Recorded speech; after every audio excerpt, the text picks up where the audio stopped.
Miscellaneous এক্সামের question পেপারে বিতর্ক সৃষ্টি করেছে কোন 15টা কোশ্চেন, কোন 15টি কোশ্চেন সব থেকে বেশি টাফ ছিল, সব থেকে কনফিউশন ছিল যে 15টা কোশ্চেন এই কোশ্চেন পেপারে, আমরা সেই 15টা কোশ্চেন নিয়ে আলোচনা করব। এই বিতর্ক সৃষ্টি হওয়া 15টা কোশ্চেন কি ডিলিট হতে পারে? যে 15টা কোশ্চেনে সব থেকে বেশি ভয় পেয়েছো সেই 15টা কোশ্চেন কি আদৌ ডিলিট হবে? পিএসসির পক্ষ থেকে কি এরকম কোনো ডিসিশন নিতে পারে? ভিডিওটা শেষ পর্যন্ত থাকো, বিস্তারিত জানতে পারবে। বিভিন্ন ডিস্ট্রিক্টের ক্যান্ডিডেটদের কাছ থেকে যে ইনফরমেশনটা এসেছে সেটা এটাই, যে বিতর্ক তৈরি হওয়া 15টা কোশ্চেন পিএসসির পক্ষ থেকে কি কোনো ডিসিশন নিতে পারে, ডিলিট করতে পারে বা ড্রপ করতে পারে কি, সেই 15টা কোশ্চেন কি কি আমরা একটু জেনে নেব। একটা এ সিরিজ কোশ্চেন পেপারে 16 নম্বর যে কোশ্চেনটা, সেটা ফার্স্ট কনফিউশন মূলক এবং সব একটা টাফ কোশ্চেন। নিউ ইয়র্কের স্টক এক্সচেঞ্জ তার সাথে লিস্টেড হওয়া ইন্ডিয়ান ফার্স্ট ব্যাংকের নাম কি? এটার অ্যান্সারটা আইসিসি অ্যাকর্ডিং টু ক্যান্ডিডেটস। এই কোশ্চেনটা একটু টাফ ছিল। 20 নম্বর কোশ্চেন, গঙ্গা টু ভোলগা এই বইটা কার লেখা? অ্যান্সার হবে অপশন ডি, যেটা রাহুল সংকীর্তায়নের লেখা ছিল। টকিং এটিএম ইন্ডিয়াতে ফার্স্ট ইনস্টল করে কোন ব্যাংক? যাই হোক, অপশনের যে অ্যান্সারটা হবে সেটা union bank of India. But এই কোশ্চেনটা অনেকের কাছে টাফ মনে হয়। ম্যাক্সিমাম নাম্বার অফ ক্যান্ডিডেট যে কোশ্চেনগুলো টাচ করতে পারেনি সেই কোশ্চেনগুলো আমি আলোচনা করছি। এটা অনেক ক্যান্ডিডেটদের মত অনুসারেই আমি বলছি, সেই সঙ্গে আমারও পার্সোনাল ওপিনিয়ন।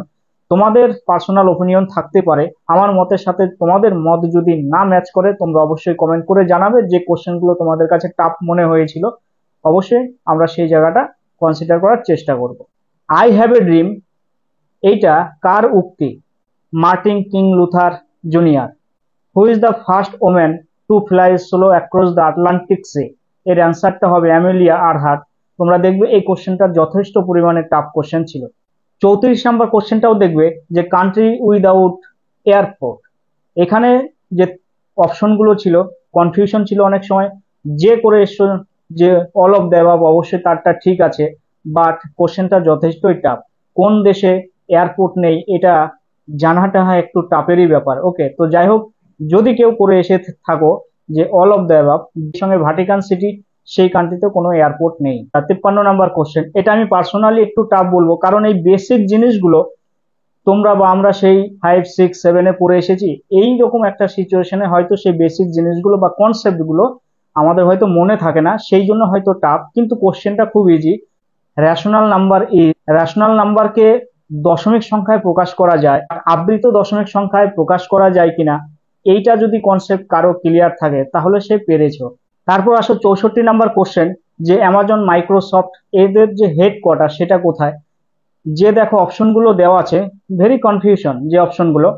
তো এখানে বড় বড় দেখো সিটিগুলোর নাম দেওয়া আছে, নিউ ইয়র্ক, লস অ্যাঞ্জেলস। ওকে, এখানে যদি তোমাদের ওয়াশিংটন ডিসি থাকতো তাহলে হয়তো তোমরা সহজেই করতে পারতে। সিটল একটা শহর ওয়াশিংটন ডিসির আন্ডারে, যেখানে রয়েছে এই দুটো কোম্পানির হেডকোয়ার্টার। তো এখানে কোশ্চেনটা একটু টাফ হয়েছে। যাই কোশ্চেনটা ভুল নয়, কোশ্চেনের আনসার গুলোও ভুল নয়, বাট কোশ্চেনটা সেখানে একটু ট্রিকি হয়েছে। কোশ্চেন নাম্বার 68-এ আসো। এখানে একটা সায়েন্সের কোশ্চেন, নিকোলাস টেসলা কোন কারেন্ট আবিষ্কার করেন? ভেরি ভেরি ইম্পর্টেন্ট একটা কোশ্চেন। তো এই কোশ্চেন গুলো একটু জিকে টাইপ সায়েন্সের, যদি পেরে থাকো খুবই ভালো। এসি কারেন্ট, ওকে, তো তোমরা দেখে নেওয়ার চেষ্টা করো। এই সূত্রে বলে রাখি, টমাস আলভা এডিসন আমরা জানি যে বাল্ব আবিষ্কার করে, যেটা বৈদ্যুতিক বাতি। এক্ষেত্রে কিন্তু একটা ডিসপিউট আছে যে নিকোলাস টেসলা বাল্ব এর থিওরির সমস্ত কিছু কিন্তু তার হাত দিয়ে তৈরি হয়, বাট তার ফুল ক্রেডিটটা কিন্তু টমাস আলভা এডিসনের কাছে যায়। এটা একটা প্যাথেটিক, আমাদের সায়েন্সের ক্ষেত্রে সব জায়গাতেই আছে, দুঃখজনক ঘটনা। এটাও কিন্তু তার জন্য একটা দুঃখজনক ঘটনা। আজীবক ধর্মতত্ত্বের প্রবক্তা বা ফাউন্ডার কে? এটা কিন্তু একটা গুরুত্বপূর্ণ বিষয়। গোশালা মকলিপুত্র, এটাই কিন্তু সঠিক অ্যান্সার হবে। যে ফ্রান্স কাফকা এর লেখা একটা বুকস বা বই, সেটার নাম কি? মেটামরফোসিস। ভেরি ভেরি ইম্পর্টেন্ট এবং খুব টাফ একটা question. Question number 80, who said the man is born free but everywhere in chain? এই কথাটা কে বলেছে? জে রুসো এই কথাটা বলেছেন।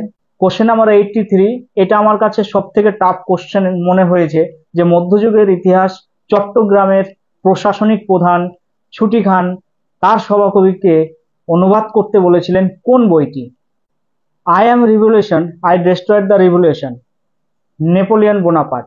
বাট কোশ্চেনটা ভেরি টাফ আমার কাছে, এবং বিভিন্ন ক্যান্ডিডেটদের কাছ থেকে যে মতামত অনুসারে 15টা কোশ্চেন ভেরি টাফ, কনফিউশন এবং সব থেকে জটিলতম কোশ্চেন ছিল সেই কোশ্চেনগুলো আলোচনা করলাম। মানে ওপেনলি আমি আমার মত অনুসারে মেনে নিলাম যে এই কোশ্চেনগুলো টাফ। মেনে নেওয়াটাই কিন্তু একটা খুব বড় ব্যাপার, ওপেনলি বলা যে কোশ্চেনগুলো টাফ। অনেকেই কিন্তু বলেছে কোশ্চেন, কিছু কিছু কোশ্চেন ভেরি ভেরি টাফ ছিল, বাট কোন কোন কোশ্চেনগুলো কনফিউশন মূলক এবং সবথেকে জটিল কোশ্চেন ছিল কেউ কিন্তু স্বীকার করেনি। বাট আমি স্বীকার করে নিলাম তোমাদের কাছে। আমার এই মতামত শুধু আমার একার উপর মতামত নয়, বিভিন্ন ক্যান্ডিডেটদের কাছ থেকে নেওয়া ইনফরমেশন কালেক্ট করে তবে কিন্তু আমি আমার মতামতটা জানালাম। যাই হোক, ভিডিওটা যদি ভালো লাগে অবশ্যই লাইক কমেন্ট শেয়ার করবে, বন্ধুদের মধ্যে ছড়িয়ে দেবে। এইবার আসি যে এই কোশ্চেনগুলো কি পিএসসির পক্ষ থেকে ড্রপ করতে পারে।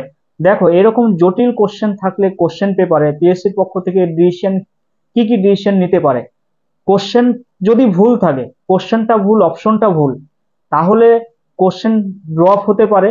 না হলে এই কোশ্চেনের মার্ক সবাইকে দিয়ে দিতে পারে।